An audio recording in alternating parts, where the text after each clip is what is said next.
આથી રાજકોટથી સમાચાર સામે આવી રહ્યા છે। રાજકોટમાં કારમાં અચાનક આગ લાગતા અફરાતફરીનો માહોલ સર્જાયો હતો। તો જાહેર રોડ પર ભડકે ભળી કાર અને જેમાં લોકોમાં નાસભાગ મચી હતી।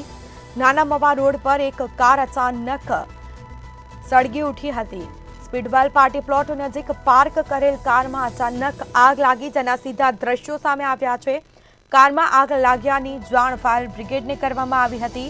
ફાયર વિભાગનો કાફલો ઘટનાસ્થળે આવી પહોંચ્યો હતો। ભારે જહેમત બાદ કારમાં લાગેલી આગ છે તે કાબૂમાં આવી।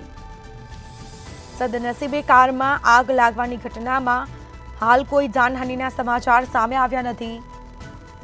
તો નાના મવા રોડ પર એક કારમાં અચાનક આગ લાગતા અફરાતફરી મચી આસપાસના લોકોના ટોળેટોળા ઉમટી પડ્યા હતા। ફાયર વિભાગને જાણ કરાઈ। ફાયર વિભાગ દ્વારા પાણીનો મારો ચલાવીને આગ બુઝાવવાની કામગીરી હાથ ધરાઈ છે।